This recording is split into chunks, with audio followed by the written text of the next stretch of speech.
I'm here in front of a Chicago police headquarters in Chicago, Illinois. We've been covering a lot of the silent crisis going on here. I was in Flint and we were covering the water crisis, and I see video after video after video of black men either being chased by the police, shot in the back, shot while they're on the ground, and murdered. And this isn't a new thing, but unfortunately we have a media in this country that doesn't really value life as much as it values ratings and circus show. So we decided to come here with Eric Russell. You're a longtime activist here. You've been part of organizing peaceful protests, immediate responses to these police killings. I very much doubt the police like you, but you're a very well-known figure here. I just wanted to start with the most recent things that have been going on. We saw 24-year-old Maurice Granton shot in the back while running for police. Looks like to me he was shot while he was down also.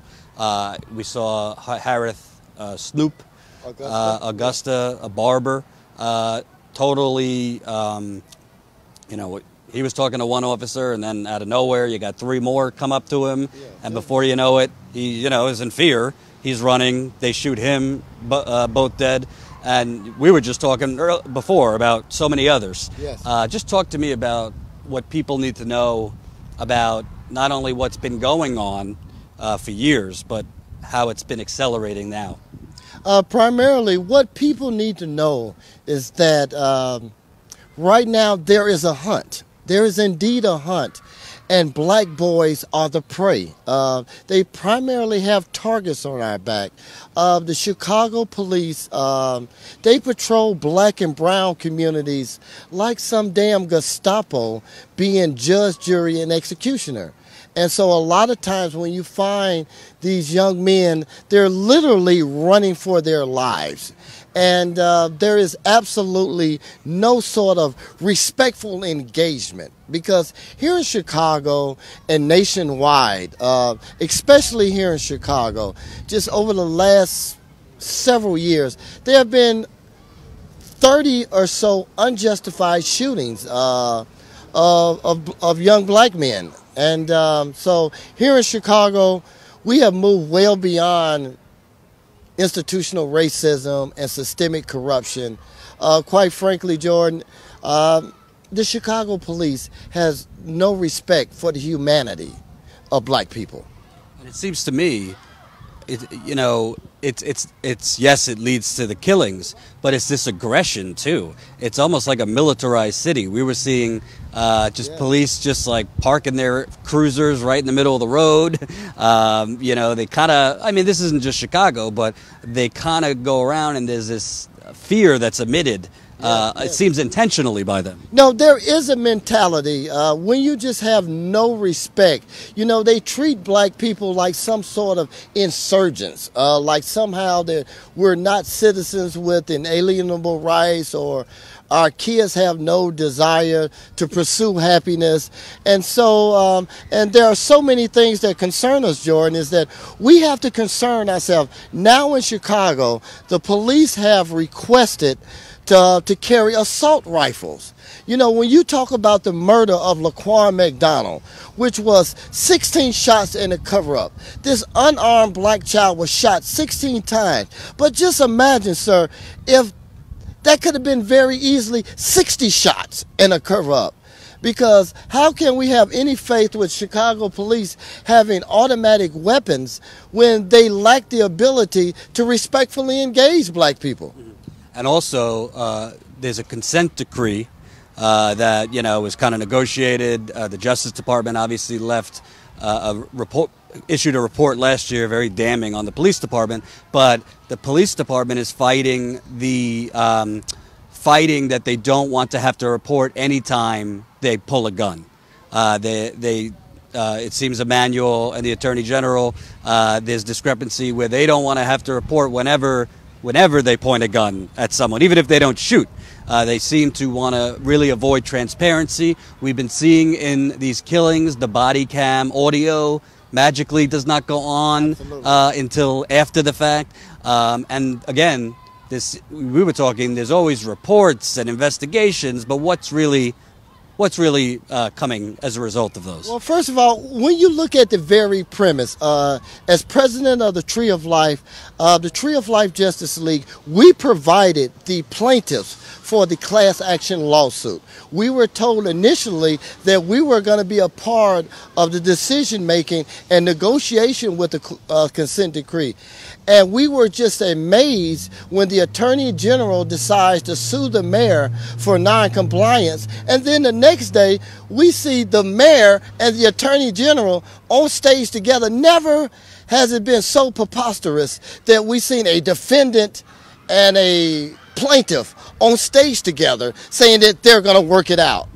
And this consent decree is almost Copperfield-like. It is totally...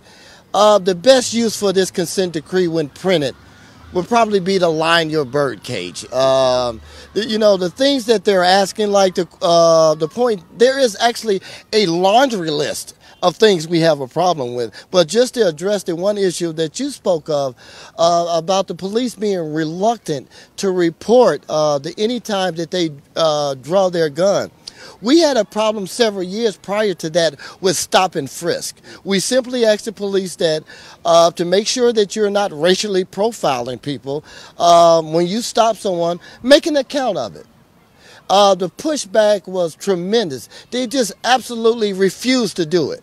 So if they refuse to do stop and frisk for normal encounters, what makes them think that they're really going to hold themselves accountable for when they pull their gun? We fought hard for this particular concession for a number of reasons. Number one is that we needed to know how often do police officers feel that their lives are being threatened. Because number one, we have overzealous police officers. We have police officers that lack racial sensitivities training, that don't understand black culture. Not that we needed another report or findings of data. We're intimate about that, Jordan, because it's our blood and our death and our hardship that's in those numbers.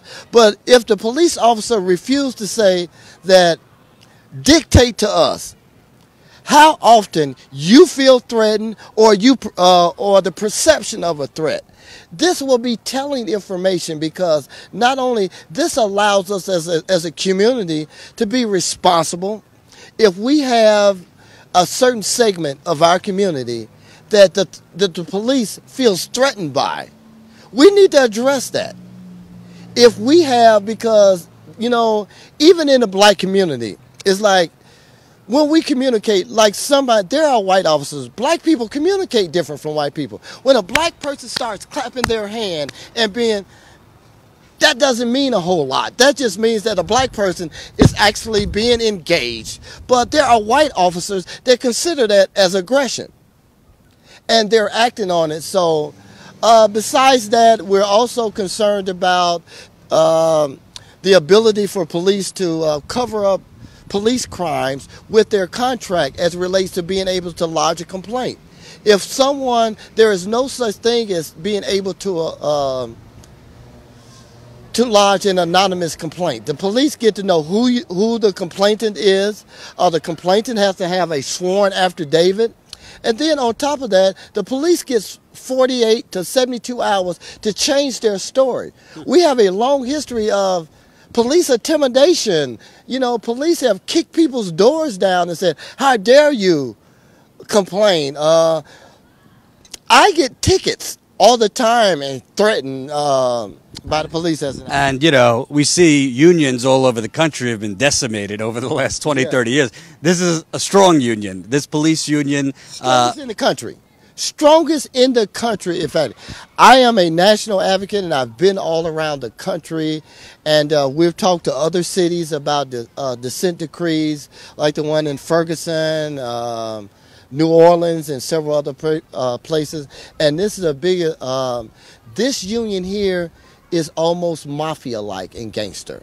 The things that they have been able to get away with, you know, recently Robert Rialmo, this racist killer cop, murdered 2 black people in cold blood. And not only did the black superintendent come out to not only support him, he's still on the payroll. He hasn't lost his job. The union even gave him a temporary job while he was on desk duty. He was even redeployed back out into the streets. And so this union, even with the announcement, this union is going to court to fight the attorney general and the federal government. Well, they don't have to. Donald Trump is their friend, so they don't have to worry about it. And there's also, correct me if I'm wrong, there's literally active police officers that are also Ku Klux Klan members. Absolutely. We have one particular case where we just found out the officer that shot a person was a card-carrying member of the Ku Klux Klan. I just don't know how that could be. How can you be a member of a racist white supremacy organization but yet be a peace officer? That just doesn't go together.